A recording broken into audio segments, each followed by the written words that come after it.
Olá, tudo bem com vocês? Meu nome é Thaís e esse é o meu sinal na comunidade surda. Eu sou surda e eu estou atuando como monitora voluntária, como monitora voluntária no projeto de alfabetização e letramento. Este aqui é o sinal.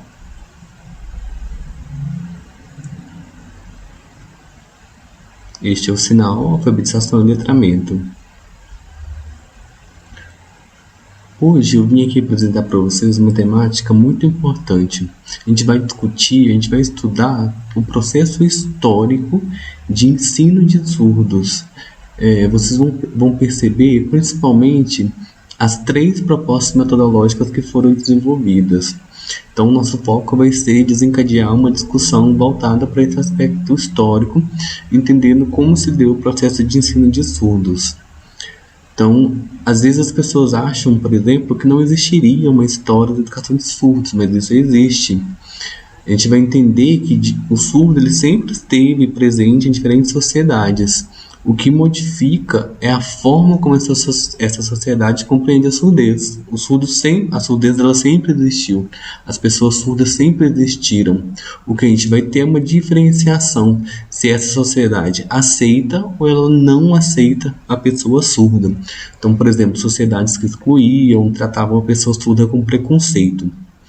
Nessa imagem que vocês conseguem observar aí no slide, ela apresenta uma linha do tempo, mostrando ali várias pessoas de extrema importância para a educação de surdos e alguns dos marcos desse processo histórico também. Observe a imagem. Observe a imagem onde consta a linha do tempo com algumas dessas informações. Então, por exemplo, a gente consegue observar sociedades como o Egito Antigo, a sociedade chinesa, a sociedade grega, algumas pessoas como Pedro Pons de Leon, Juan Pablo Bonet, Michel Lepé, o Edward Gallaudet, o filho dele, o Gallaudet no caso, e o Edward Gallaudet, alguns marcos legais como a lei e o decreto, e algumas outras questões também ligadas à metodologia de ensino, como a comunicação total e o oralismo e o bilinguismo, que é a filosofia vigente até hoje. Então, quando a gente para analisar, por exemplo, a sociedade do Egito Antigo, como que ela era organizada, como que estava distribuída? De certa forma, a população em geral como um todo adorava as pessoas surdas. Isso por quê? Como que se dava esse processo de adoração? Não havia inicialmente uma forma de comunicação entre o povo em geral, a sociedade em geral e as pessoas surdas.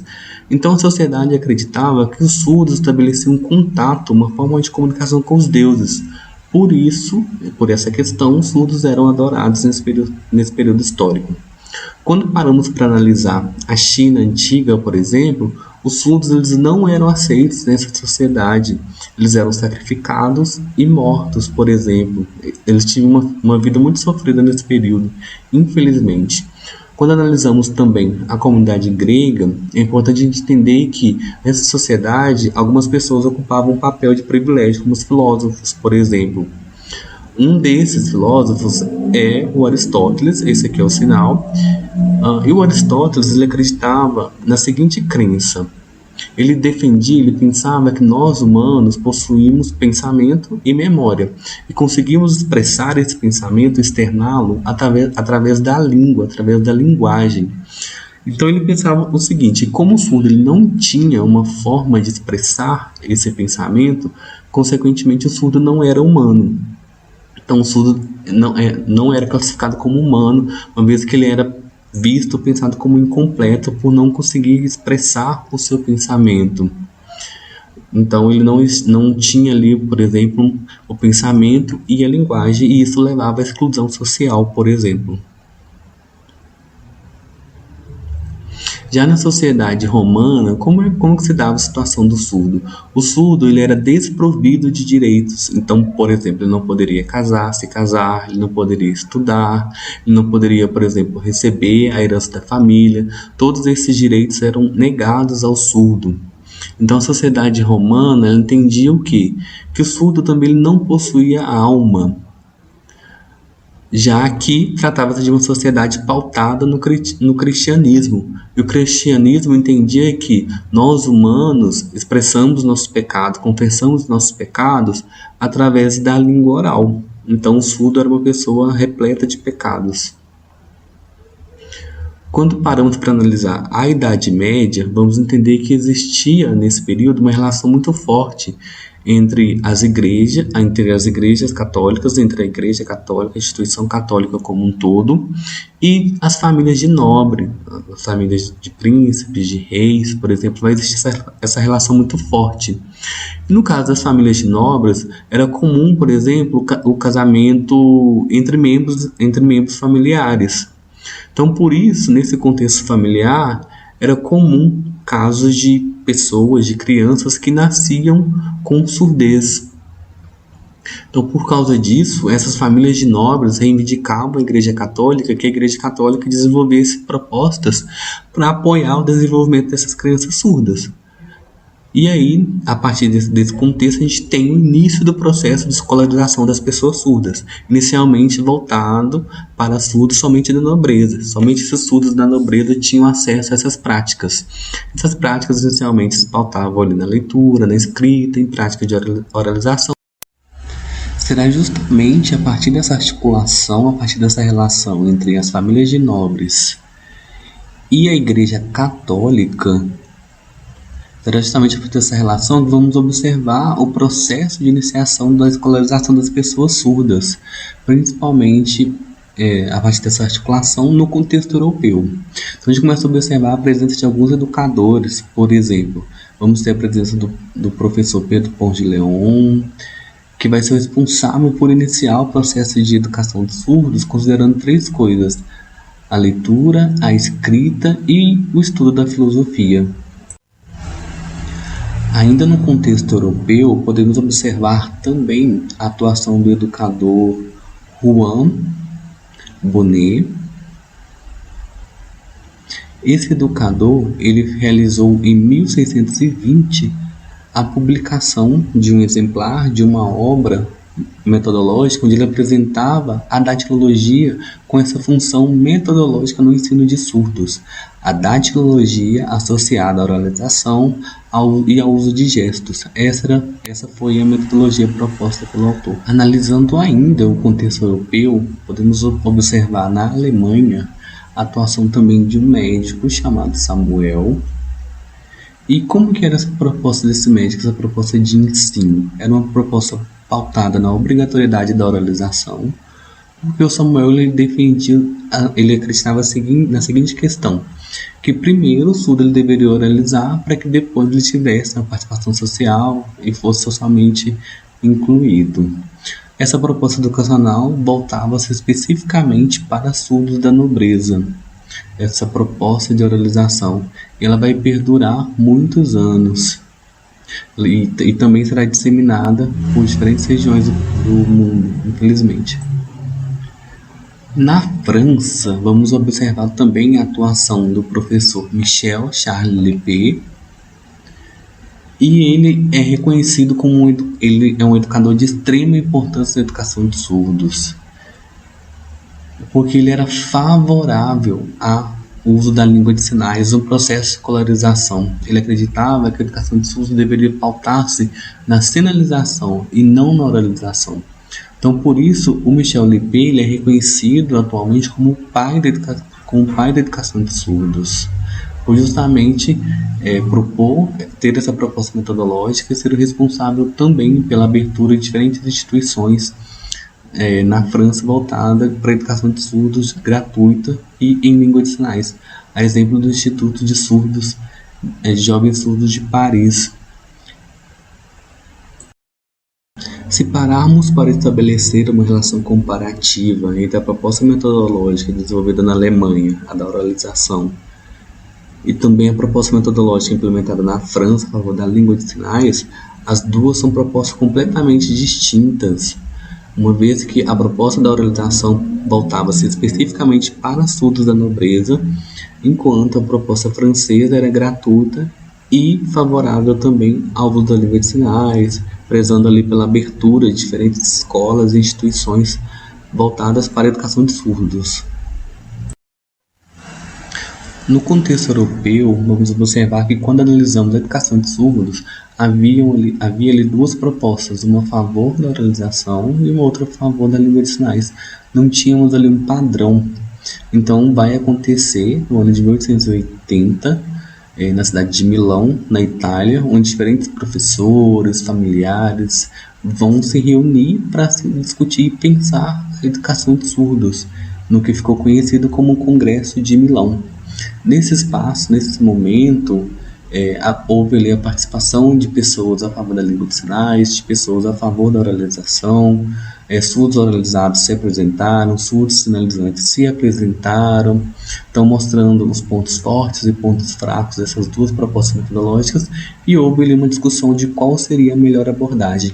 Ao final desse congresso, se realizou uma votação e, como resultado, ficou decidido que, a partir desse momento, a língua de sinais ela estaria proibida, a educação de surdos deveria se dar com base na língua oral, isso em diferentes regiões. Então, o Congresso de Milão foi o responsável por trazer essa obrigatoriedade da oralização. O oralismo, enquanto proposta educacional para surdos, irá perdurar cerca de 100 anos, indo de 1880 até 1970. Este foi um período de muito sofrimento e de uma educação precária para surdos, já que se colocava a obrigatoriedade da oralização e a proibição da língua de sinais. Então, isso inviabilizava ou impossibilitava que os surdos se desenvolvessem, que os surdos de fato aprendessem. Então, não havia essa possibilidade de desenvolvimento das pessoas surdas.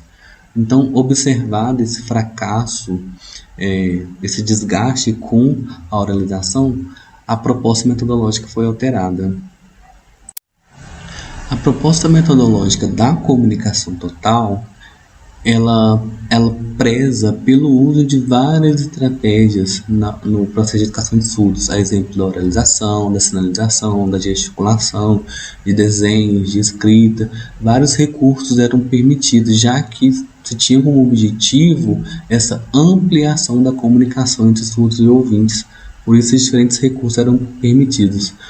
Quando analisamos a sala de aula, observamos que era um pouco mais complexo, já que o professor sinalizava e oralizava ao mesmo tempo e a informação ela não chegava com qualidade aos estudantes surdos. E isso também impossibilitava o desenvolvimento, porque faltava de fato a língua de sinais, uma língua de qualidade, uma língua segura que possibilitasse esse desenvolvimento. Como material complementar, vocês podem estar acessando esses dois links disponíveis na tela de vídeos do YouTube, onde vocês vão conseguir refletir sobre essa temática. Atualmente, a educação de surdos ela é pautada, ela tem como base metodológica a defesa da língua de sinais como primeira língua. O que vem a ser isso? É a língua de aquisição natural, de conforto linguístico para a pessoa surda. É a língua que lhe assegura esse processo de interação, esse processo de construção do conhecimento das pessoas surdas. Surdos se encontram e sinalizam naturalmente em libras. Após esse processo de aquisição da primeira língua, o surdo desenvolve, por meio da leitura e da escrita, a língua portuguesa como segunda língua. Então, o bilinguismo prevê a Libras como primeira língua e a língua portuguesa escrita como segunda língua. É uma proposta metodológica a favor da abertura de escolas bilíngues. Por exemplo, no caso do contexto brasileiro, a gente pode pensar na criação do Instituto Nacional de Educação de Surdos, que é uma instituição bilíngue que foi criada em 1857 e ela está desde esse período vigente e atuando fortemente na educação de surdos até hoje, tratando-se de uma instituição de extrema importância, uma instituição de referência na educação de surdos. Surdos são educados em diferentes faixas etárias, em diferentes séries, há programas de graduação, de pós-graduação. Esse mesmo processo de educação bilíngue também é baseado em políticas linguísticas, como leis e decretos. Por exemplo, temos a lei do ano de 2002, que ela explica o seguinte: ela reconhece a Libras como língua proveniente da comunidade surda. Ela reconhece como língua. e também o decreto, publicado no ano de 2005, que explica várias medidas ligadas, por exemplo, à formação de professores, a esse ensino da língua de sinais da língua portuguesa, ao processo de disseminação da Libras no contexto social, como implementar de fato uma sociedade bilíngue. São ações extremamente importantes, por exemplo, a abertura de escolas bilíngues, entre outras várias medidas e várias outras propostas. Vocês podem, por exemplo, pesquisar na Lei 10.436 e também no decreto número 5626. É muito importante que vocês os conheçam, que vocês saibam o que eles explicam e como que esses dois instrumentos focam a educação bilíngue de surdos. Gostaria de agradecer a atenção de todos vocês e eu espero que vocês tenham aproveitado todo esse material e constituído conhecimentos. Beijinhos.